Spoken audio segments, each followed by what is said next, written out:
Hi guys, you're watching German Gyan. My name is Simplified and guys, this video is a master key for you. Yes guys, in this one video, you will be getting all the tenses, present tense, past tense, future tense. What better than this? In case you are in A1 and A2, it's a master key for you. Make sure to watch this video till end. Make sure to share this because this video will help you to the next level. In case you're watching me or hearing me for the very first time, then my name is Nidhi Jain. I'm a CEO and the founder of German Gyan.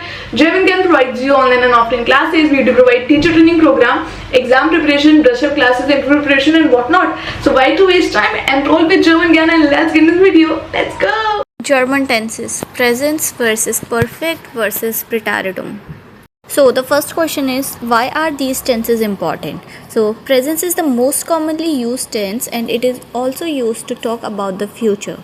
Then perfect is used for speaking about the past tense, and this is also known as the recent past, means the things which happened in the recent past. For that you can use perfect. Then Präteritum is used in writing and with some common verbs in speech. Präsens, present tense. The structure for present tense is subject, verb and rest of the sentence. And remember that verb we conjugate in the present form. And for conjugating verb, we follow certain endings with every subject. For example, with ish, we follow the ending e, that's why the verb is gehe. Means we take the verb, we remove the endings and we take the stamp of the verb. After the stamp of the verb, we put the endings. For example, with ish, the ending was e, that's why gehe. Then with to, the ending is st and the conjugation is gest. Then with rs, ending is gate, wir gehen, ihr geht and sie gehen. For example, ich lerne Deutsch means I am learning German. So, ich is the subject, lerne is the verb which is conjugated according to the subject at the second place and then Deutsch. Another example is isst einen Apfel means he eats an apple. Here is the subject, ist is the verb which is conjugated and einen Apfel is the object.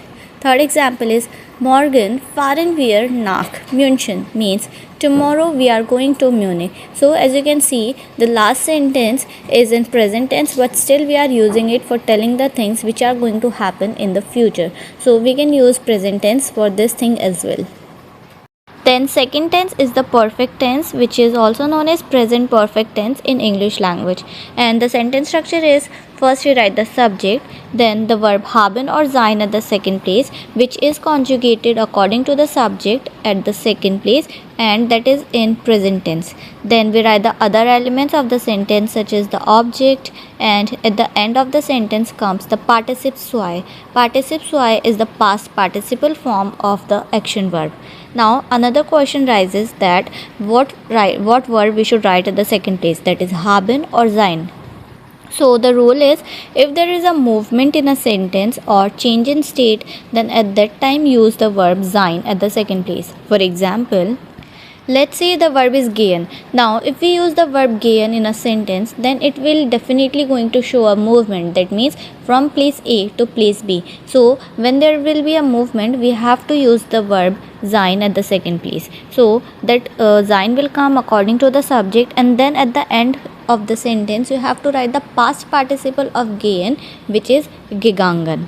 Now apart from these verbs which show movement or change of state, the rest of the verbs will take haben at the second place. For example, machen.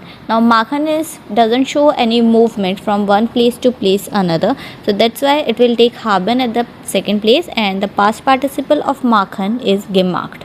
Now another question is, or not a question, another situation is that there is exceptional case, means verbs like sein, werden or bleiben, they always take sein at the second place and they also don't show any movement, but still they take sein. So this is the exceptional case. Now another question is, how to form participe soit. So for the regular verbs, what we have to do is, first we have to write the ge, then the stamp of the verb, and then at the end we have to write t. For example, the verb is spielen, the root or the stamp is spiel. So what you have to we have to add ge at the beginning and t at the end. So the past participle of spielen is gespielt. Another example, the verb lernen, Now again for lernen, use ge at the beginning. Learn is the stamp of the verb and t at the end. So the past participle of lernen is gelernt. And for the irregular verb, there are chances that the stamp may change and it may end with en. For example, the verb is sehen and the past participle is gesehen. So these rules always don't work, and there are other rules as well for forming a participle y. So the better is whenever you are learning a verb, just look out for their past participle forms as well. Now an example is ich habe Pizza gegessen, means I ate pizza. So here the verb is essen, past participle is gegessen, and essen doesn't show any movement, means from place A to place B. That's why it takes haben at the second place. Another example, sie ist nach Hause gegangen, means she went home. Here the action verb is gehen, past participle is gegangen, and gehen shows a movement from place A to place B. That's why sein is used at the second place and it is conjugated in present tense according to the subject. Then third example is wir haben viel gelernt, means we learned a lot. Here lernen again doesn't show any movement, that's why haben is used at the second place, and gelernt is the past participle of lernen.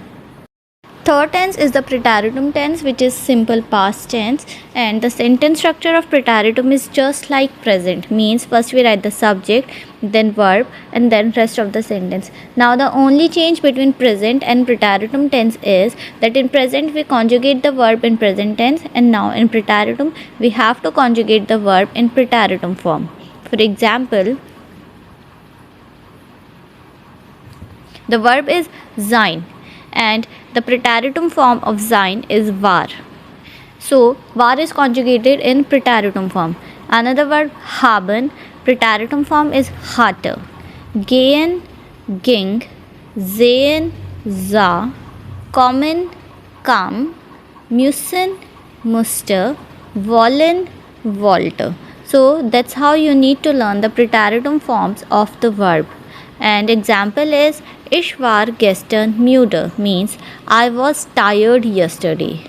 Sie hatte keine Zeit, means she had no time. Musste arbeiten, means he had to work, and ich spielte den ganzen Tag, means I played the whole day. Let's practice the sentences in all the three tenses. So the first sentence is I saw the movie yesterday. Now this tense is in past, but now we can frame this in present as well. So the translation will be ich sehe den Film. In perfect, ich habe den Film gestern gesehen. And then in Präteritum, ich sah den Film gestern. Another example is she goes to school. In present, you can write sie geht zur Schule. In perfect, sie ist zur Schule gegangen. And in Präteritum, sie ging zur Schule. So now you can see over here that gehen is the verb which shows movement, means movement from place A to place B. That's why in the perfect, at the second place, sein verb is used. Then third example is we had fun. In presence, wir haben Spaß. In perfect, wir haben Spaß gehabt, and in Präteritum, wir hatten Spaß. Some common mistakes to avoid. So the first is mixing up haben and sein in perfect, means you don't have to get confused between haben and sein. Just do one thing, whenever you learn a new verb, go and check the perfect form of the verb, and over there you will find that if the verb is takes sein at the second place, then in perfect it will be written like ist gegangen, ist gefahren, like this.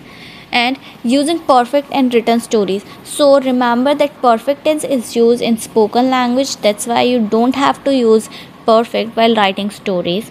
Then forgetting ge in regular participles y. Another mistake is that whenever we form the participles y of a verb, we mostly forget ge, so that you don't have to forget. And overusing presence for past without time indicators, means just use the correct tense for the correct sentence.